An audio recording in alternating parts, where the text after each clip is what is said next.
just for you and me. The dogwood was never to grow strong and tall again. Hello everybody, it's old Lonnie Jones again with my story and God's, what God's done for me through the years of a lot of things that I've been involved in. And I believe we're on episode number 29. I believe I left off telling you about I had acquired a new girlfriend and she lived out in Bellevue. And I drove through this subdivision and started up this big concrete driveway and got up on top of a hill, and there was such a 3-story log cabin. And turns out she pretty much built it herself. Turned out to be a little bit of everything. Boy, she could do it all, and it had a big swimming pool out back. And anyway, we were going to go down. I had met her at a birthday party, as you already know from the last episode. And so this was my first date with her, and we were going down to the Station Inn and watch a show down there. This was about 2 weeks after I had met her. I seemed not to be in a big hurry to call her, but I did. So Tim O'Brien, he was playing down at the Station Inn that particular night, and he's one of the greatest musicians that I've ever been around. He was the head of Hot Rise, a bluegrass band at one time, and he was very good. So we was going to go down there to that, and that was my first date. And her first name was Sandy, and that's all I'm going to tell you. But anyway, she was I was sort of all alone, didn't have no girlfriend or anything like that. So I guess you might say I sort of acquired her as a girlfriend at that point, from meeting her down at the birthday party for Leland Richards. But I picked her up there in that huge house she had. Like I said, it was 3 stories with a basement in it. It was quite something else. And so we proceeded to go on down to the Station Inn, and we got down there. It was standing room only.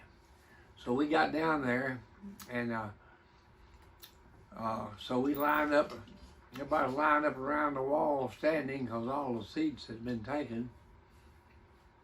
And so they were just about to start when we got there. So we stood there with that wall for about 2 hours watching Tim O'Brien and his group play, and it was very, very enjoyable. But they were going to take a little break, so we decided to leave on the break after about 2 hours. So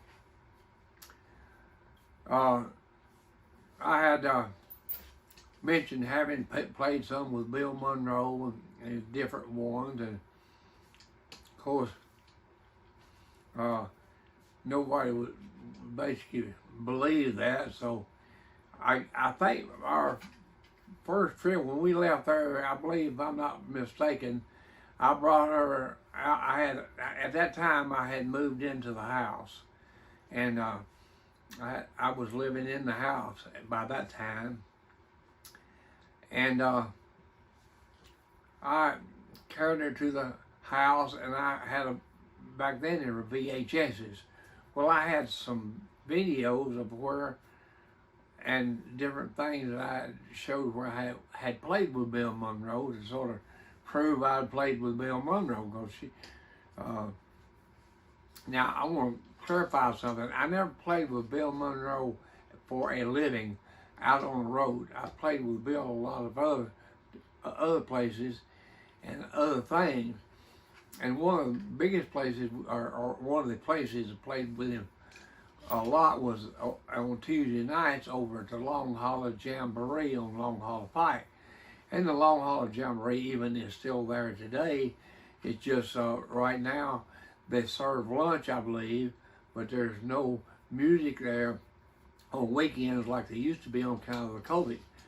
So anyway, I showed her some videos where I played with Bill up in Kentucky and different things, shows I set up, and Bill would be my guest on a lot of the shows. Of course, him being my guest, how he became my guest is he would be home from Sunday through Thursday, and they'd leave out on Friday morning, and they would go out on the road and spend Friday night, Saturday night, and Sunday on the road, and then Bill would come back home, and he lived over here off of Long Hollow Pike, and he had a cabin home as well.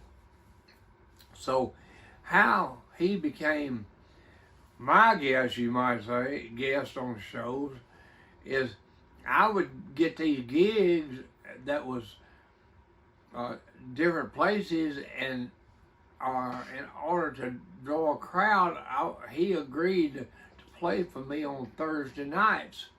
Wherever I got a gig on Thursday night, he agreed that he'd play with me on Thursday nights. So we would play a lot of different places, and his son, James Monroe, had bought a place off of Music Valley Drive over here, and it had a restaurant in it, and Jim Ed Brown was playing there during the week, and so I got a gig playing over there on Thursday nights. And so Bill agreed, of course, to play with me over there on Thursday nights.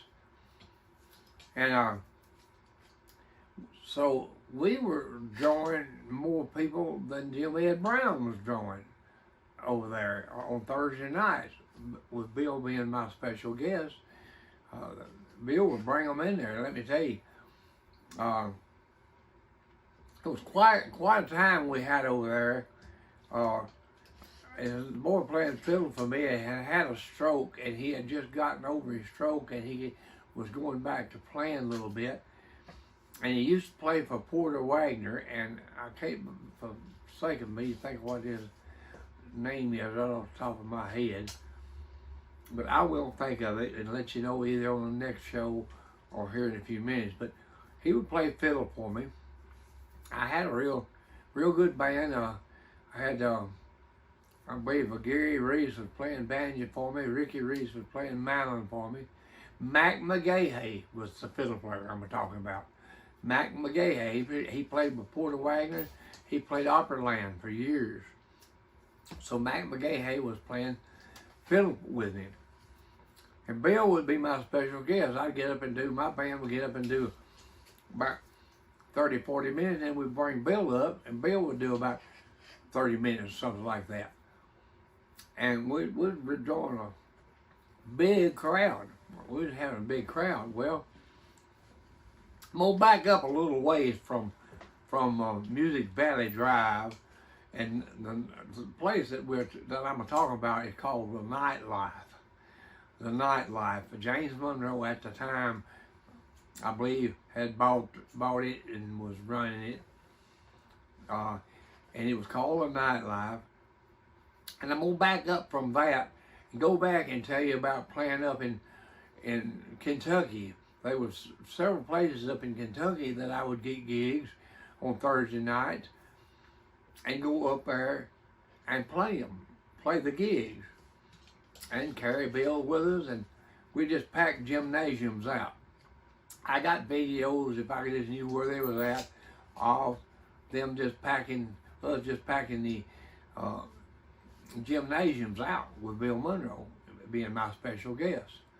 So we did that, and then what happened after Bill would go and play all these other places, I was having it advertised. Now remind you, I'm still playing at Nightlife over there on Music Valley Drive while I'm playing other nights. I'm not playing every Thursday night at Nightlife, but I'm playing other places too. Well,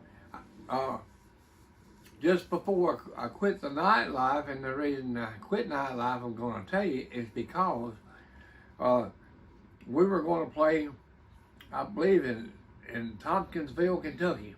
I believe that's right. It's either Scottsville or Tompkinsville, Kentucky, one of the two. There was a man had a big gymnasium school rented, It wasn't a gymnasium. It actually had theater seats in it and everything, had a big stage. And it was out of school though, I believe. And we were playing there quite often as well.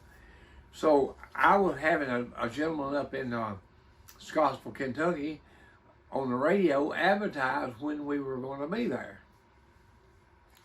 Well, this guy, or myself, either one, never suspected anything about advertising. Well, one day, instead of advertising me and Bill Monroe, he advertised Bill Monroe and the Bluegrass Boys going to be in Scottsville, Kentucky. Well, the Bluegrass Boys didn't know nothing about this because they weren't a part of it. They never helped, never done it, never done anything. Only one ever done it was Tater Tate, played fiddle for us one night when Bill was there. Tater Tate. But they weren't scheduled to play there as the Bluegrass Boys. It was Lonnie Jones with special guest Bill Monroe. Well, when he advertised over the radio that Bill Monroe and his Bluegrass Boys was going to be there, the Bluegrass Boys, of course, heard it, found out about it, and started calling Bill, and they knew nothing about it. Well, they knew nothing about it because they weren't a part of it. That wasn't what was going on. It was Lonnie Jones, Bill Monroe, special guest. Well, now I'm playing up there now, and I'm also fixing to play over here on Music Valley Drive at Nightlife.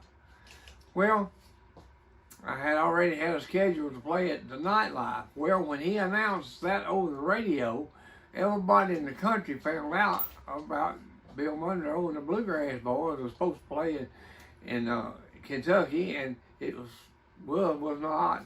So anyway, the union found out about it, or the guys called in. I don't know. I can't blame nobody. I have no clue how the union got involved.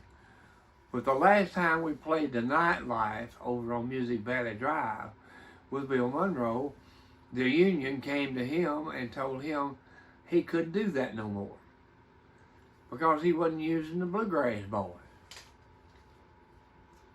I don't know, absolutely don't know anything but that. And that's what Bill told me, that he couldn't play with me anywhere anymore because the union wouldn't allow him to play with me because I was non-union. Is basically where in fact is, he could have told them to go fly a kite if he'd have wanted to. But he didn't know any better. Bill was an honest, straightforward guy. Whatever he told you, you could carry it to the bank. If Bill Monroe liked you, he liked you. If he didn't like you, he wouldn't have anything to do with you. There wouldn't be a problem because he wouldn't have nothing to do with you. That's the way Bill was. But Bill was a wonderful person. I spent lots of nights at Bill Monroe's house off of Long Hollow Pike. I broke ice in the tubs for his horses to drink water. The ice would be froze up. And let me remind you now that this is part of what I am telling Sandy. Remember, let's bring Sandy back into this because she is the girlfriend that I just acquired, and we had just went and watched a concert, and we was at my house, and I'm telling Sandy all this stuff and showing her proof of where Bill and I played together and all that. So this is why I'm telling you the story about how come Bill Monroe had to quit playing for me on those gigs I was getting. And by the way, I'd ask Bill how much I owed him, and Bill would always say $500. Well, that wasn't a problem with me because every time he was there, we was taking in $2,000, $3,000, $4,000. So $500 to Bill, he was tickled death with $500, and of course I was too, needless to say. So the reason Bill and I had to quit playing together was because of the union had got a hold of Bill, told Bill he couldn't do that anymore, so he had to quit. Now, Mac McGahey, of course, right after that, I quit doing the nightlife, and not because Bill quit necessarily, but I'm not too sure what else was going on, but things were going on to where I really couldn't do the nightlife. I had to do something somewhere else. I don't remember what it was. So after Bill quit that, had to quit and everything, I quit doing the Kentucky shows at different places and quit the nightlife over on Music Valley Drive.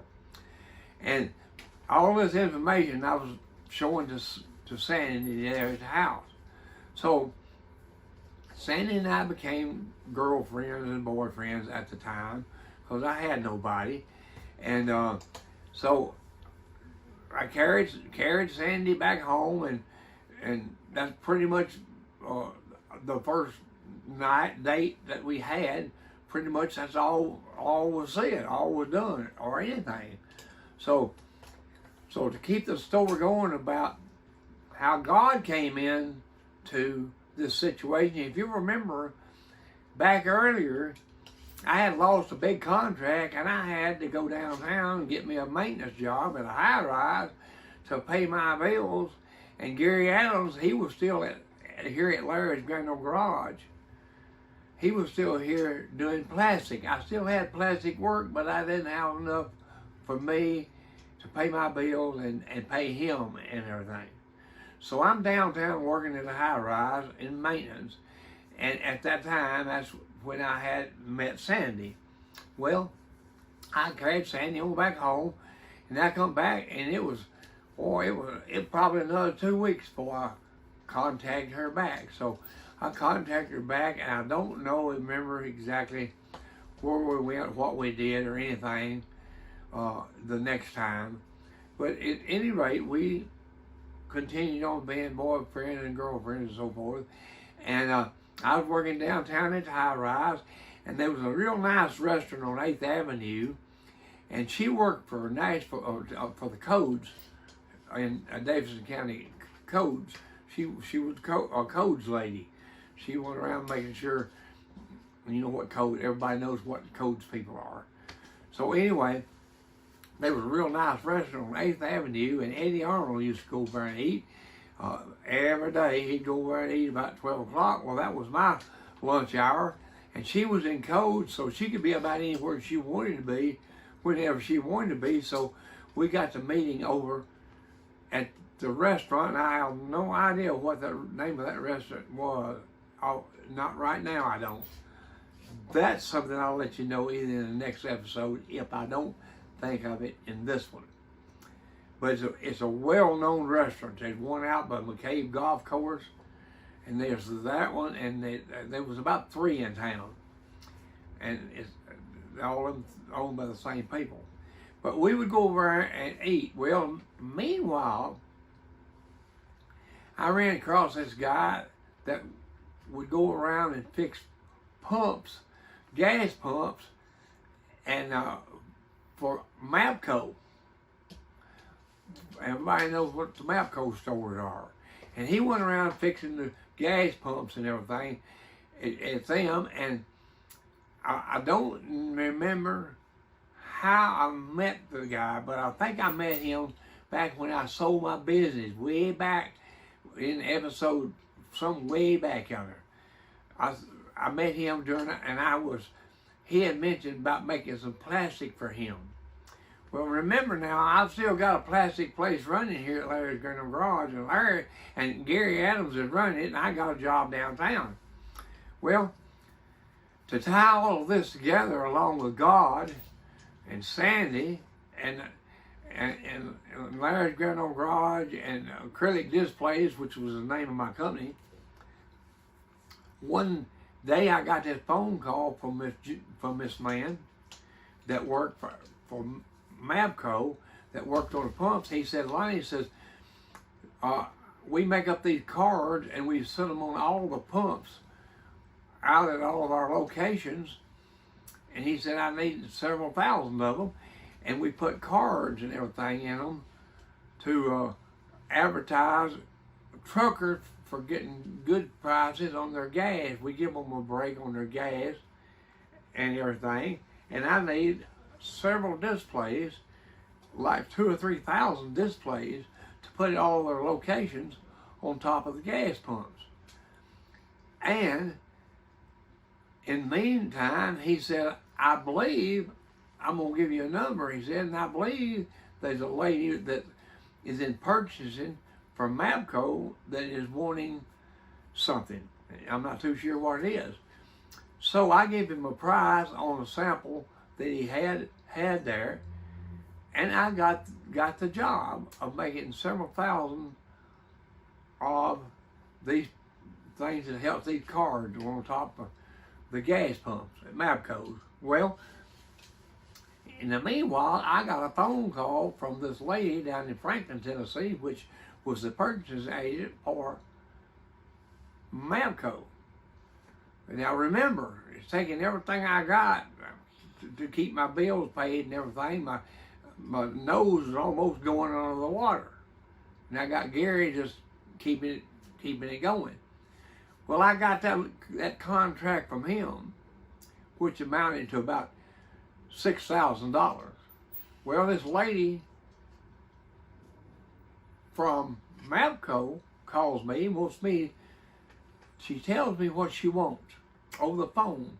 What it was is I'm making this condiment holders, like holds sugar, cream, straws, stirs, that type of thing, and it sits out on the counter where all their coffee is. And believe you me, there's more money in coffee than there is gasoline, because coffee today is a big, it's took the place of Budweiser, just about it, I think, which is a good thing. But she wanted these, she needed several hundred of these displays. And she told me what she wanted, and out of my head, what she told me, I made one. And what it had to do, it had to have ice. You had to put the cream at that time in the ice. There wasn't any kind of preservatives in the cream to keep it from souring or going bad at that time. So what they had to do is they had to put the creamer on ice. Well, I made this tray that slid under my conduit holder that would catch the water when they put their ice up into the slots or holes where their cream was at. When that ice melted, it had to go somewhere. So I built this tray that slid underneath the legs of the condiment holder and that would catch the water.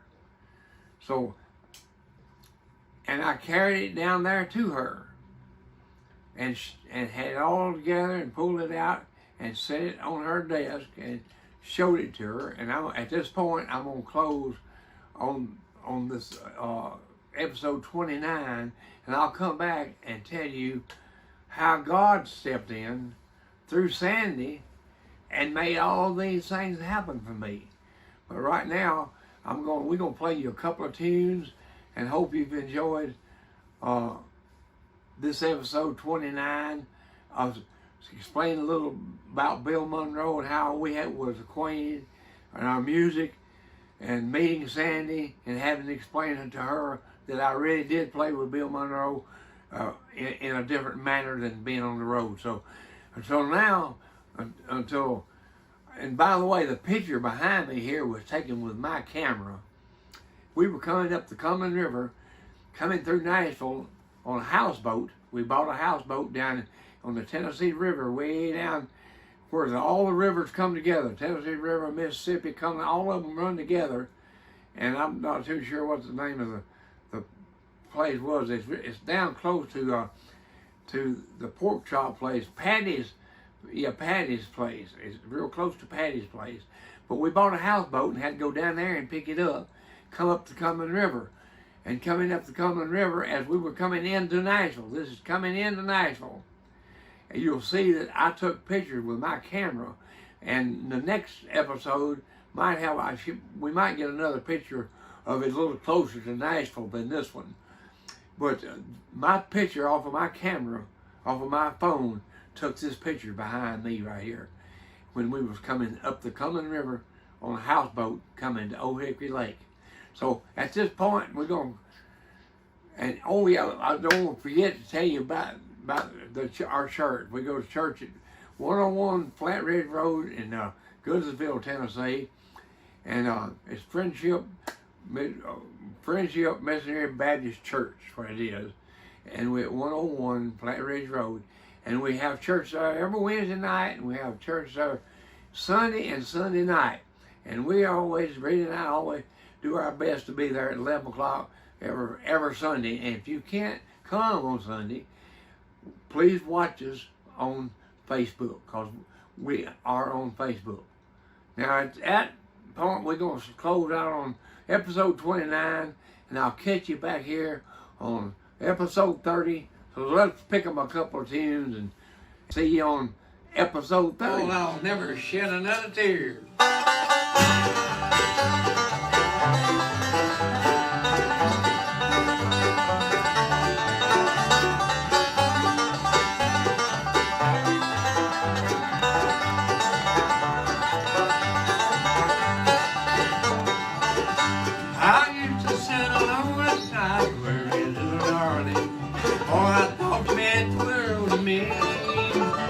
But now things have changed and these days are almost over. So I'll never shed another tear.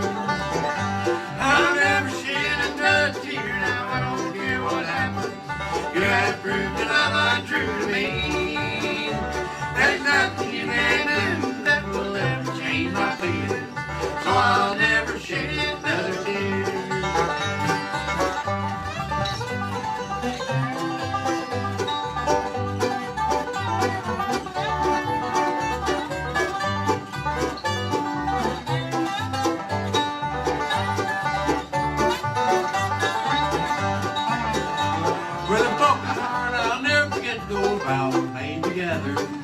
Anytime you told me not to fear, but now you are gone and these days are gone forever.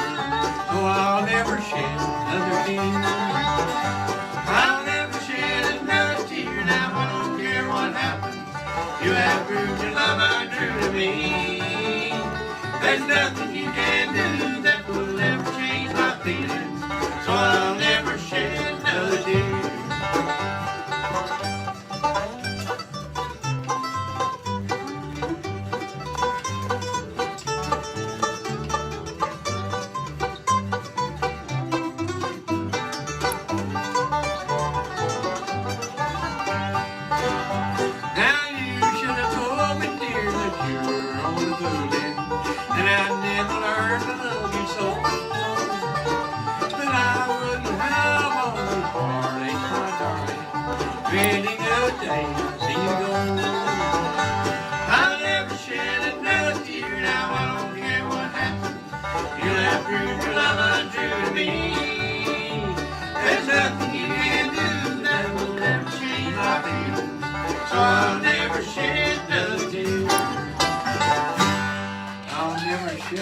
Here's a beautiful song I used to do back when I could sing high enough to do it. Ronnie's going to do you a beautiful job on it, called Julianne.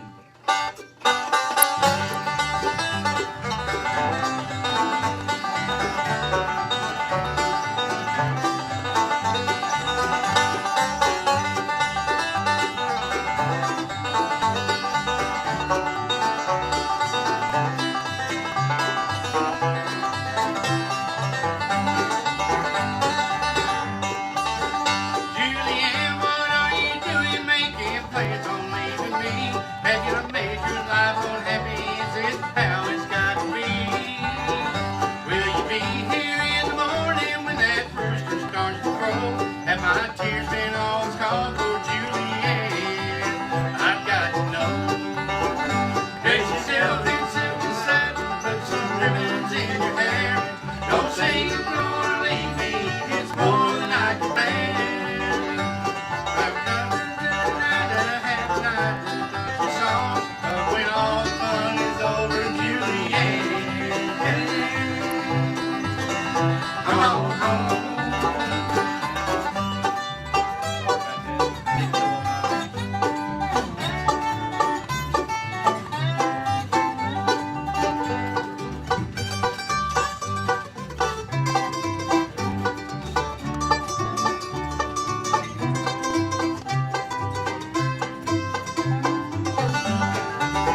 on home.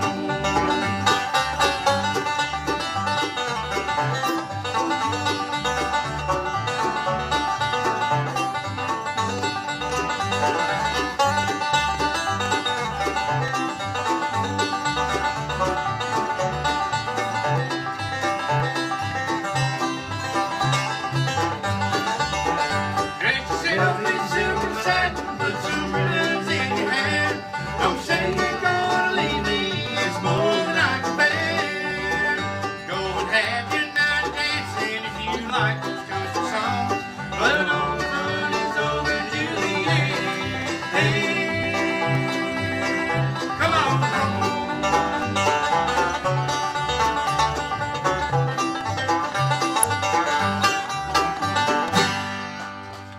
Juliet, come on home.